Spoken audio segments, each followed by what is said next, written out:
Este capítulo podría ser titulado El cumplimiento de la promesa. El cumplimiento de la promesa. Y en el contexto, este capítulo se vuelve una joya brillante, debido a que un capítulo anterior tenemos a Abraham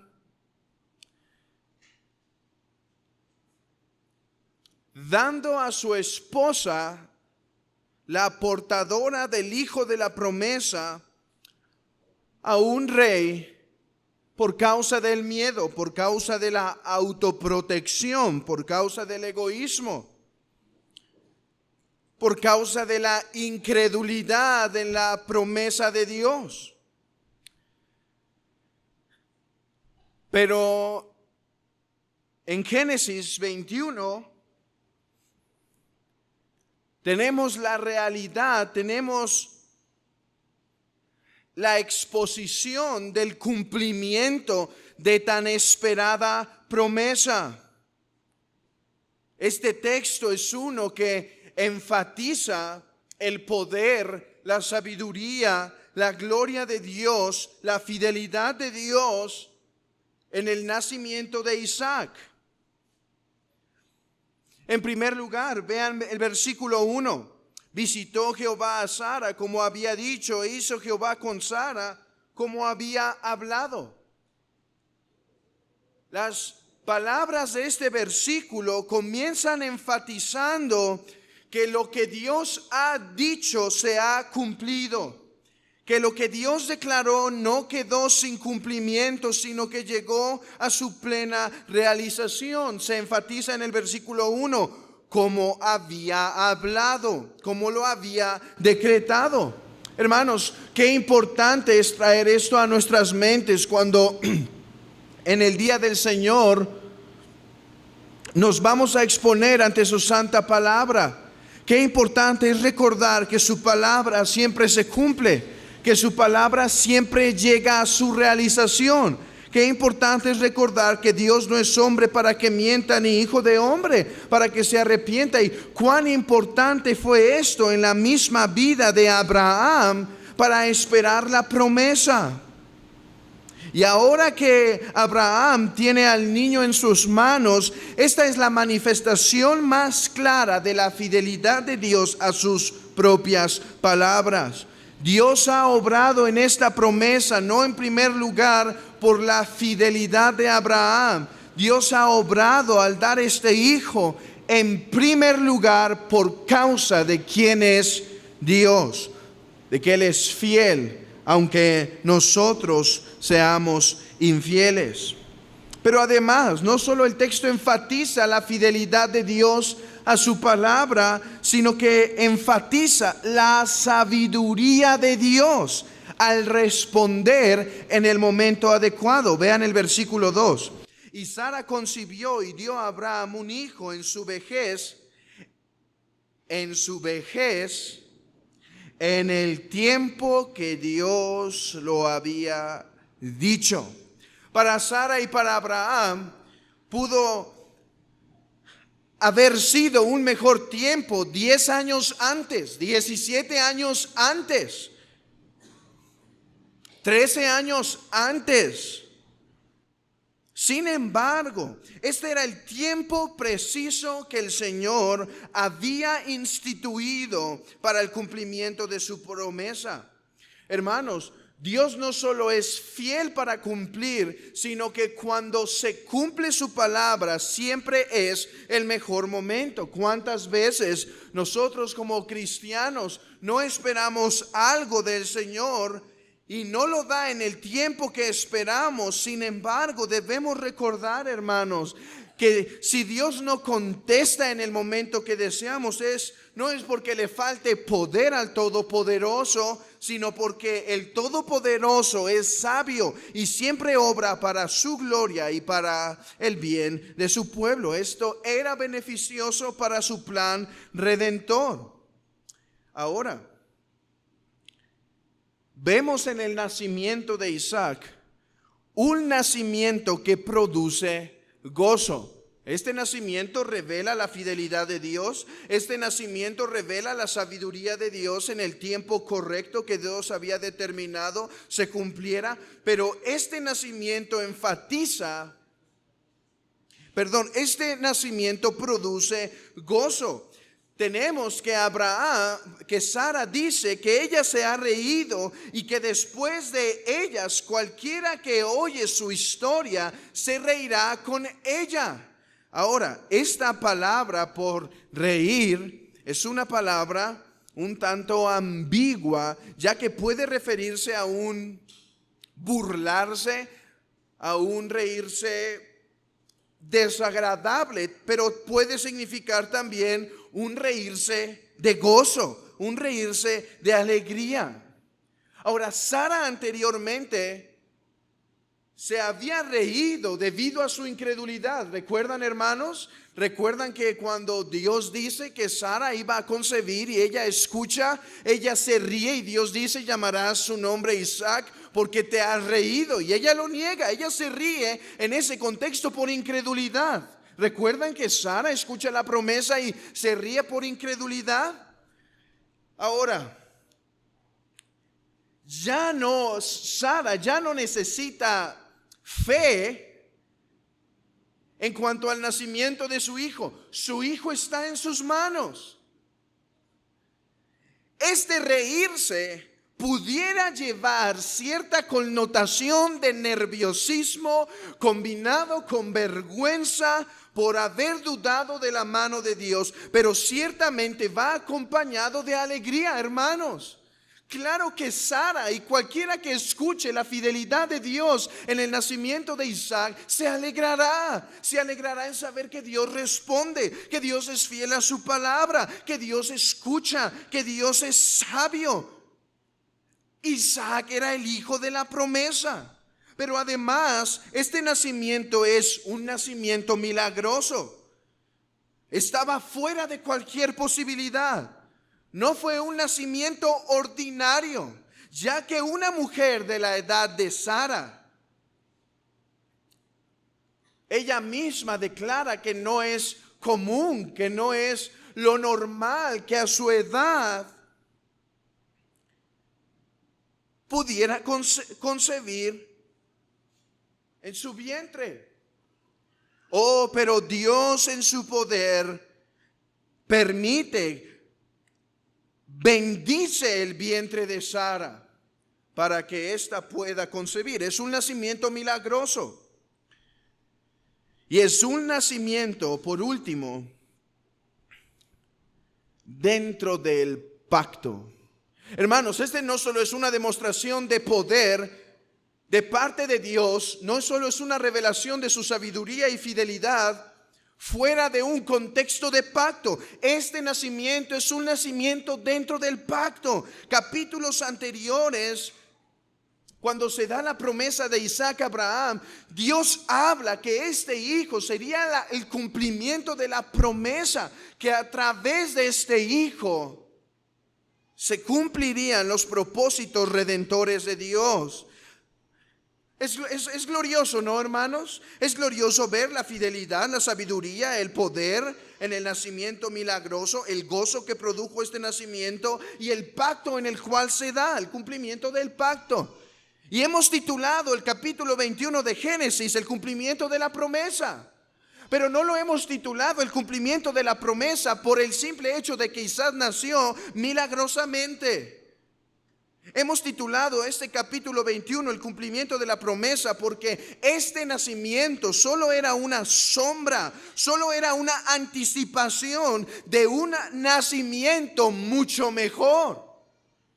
Ok, vemos la fidelidad de Dios en su palabra de dar un hijo a Abraham cuando él lo había prometido. ¿Qué tenemos con Jesucristo?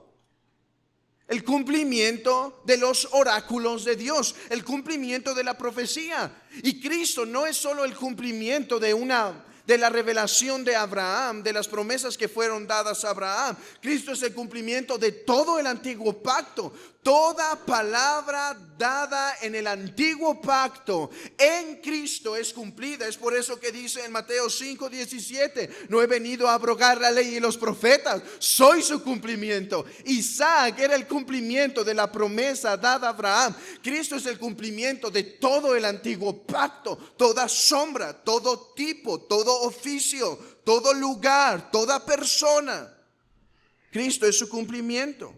Así que vemos en Cristo la máxima expresión de la fidelidad de Dios a sus promesas. Pero no solo vemos la fidelidad de Dios a sus promesas, vemos la fidelidad de Dios a sus promesas, sino vemos su sabiduría. El pueblo estaba esperando el Mesías prometido. Y hubo un tiempo de silencio y hubo un tiempo de devastación. Sin embargo, Dios en su sabiduría no consideraba aún el tiempo de enviar a su Hijo. Pero ¿qué tenemos en Gálatas 4? Cuando llegó el cumplimiento del tiempo. Si la sabiduría de Dios es revelada en el tiempo en que Isaac fue dado, la sabiduría de Dios brilla en una mayor escala cuando Cristo nos es nacido, cuando Cristo nos es dado. Si el gozo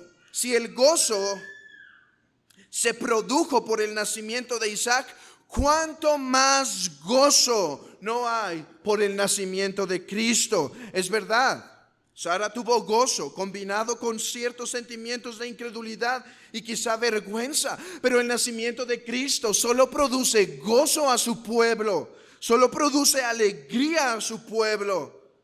¿No dice eso la Escritura? Gloria a Dios en las alturas y en la tierra paz. Gloria a Dios en las alturas. No solo gloria a Dios en la casa de Abraham, no solo gloria a Dios en la casa con Abraham y Sara. Gloria a Dios en las alturas. Que el pueblo y el mundo se regocije porque un niño nos ha nacido. Si el nacimiento de Isaac fue un nacimiento milagroso, cuanto más en aquel donde un hombre no intervino para su nacimiento, ya que María concibió del mismo Espíritu Santo.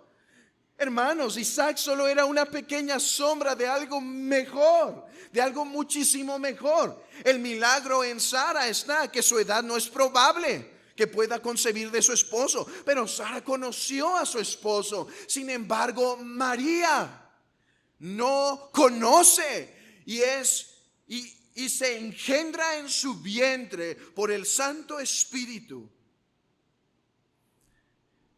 el Hijo de Dios, Dios en la carne. Y si Isaac fue el cumplimiento del pacto, Cristo es el cumplimiento de un mejor pacto. Cristo es el cumplimiento del nuevo pacto.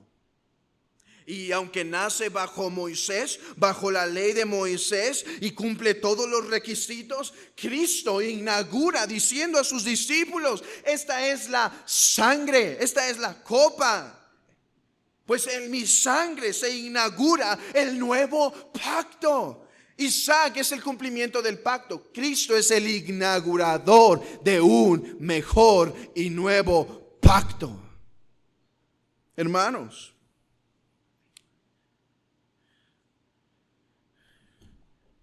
Isaac solo fue una pequeña sombra de uno que nacía, que producía mayor gozo. Y brevemente, no quiero terminar esto sin mencionar la epístola a los Gálatas, donde Pablo toma este preciso evento, donde Abraham despide a la esclava con su hijo. Y Pablo, inspirado por el Espíritu Santo, ve esto como una ilustración del Evangelio. En Gálatas capítulo 4. Decidme los que queréis estar bajo la ley, ¿no habéis oído la ley? porque está escrito que Abraham tuvo dos hijos, uno de la esclava, el otro de la libre, pero el de la esclava nació según la carne, mas el de la libre por la promesa, la cual es una alegoría, pues estas mujeres son dos pactos. El uno proviene del monte Sinaí, el cual da hijos para esclavitud. Esta es Agar, porque Agar es el monte Sinaí en Arabia y corresponde a la Jerusalén actual, pues esta junto con sus hijos está en esclavitud. Mas la Jerusalén de arriba, la cual es madre de todos nosotros, es libre, porque está escrito: regocíjate, oh estéril, tú que no das a luz, prorrumpe en júbilo y clama tú que no tienes dolores de parto, porque más son los hijos de la desolada que la que tiene marido. Así que, hermanos, nosotros como Isaac somos hijos de la promesa.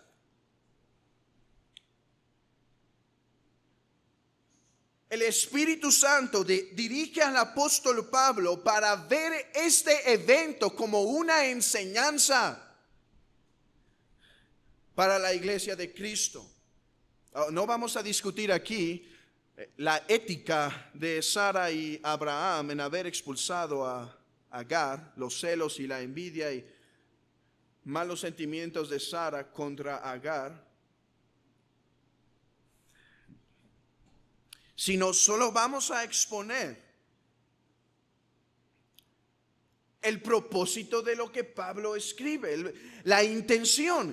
La intención es esta, hermanos: describir los dos caminos en los cuales cualquier hombre se encuentra. Solo hay dos caminos. Puedes estar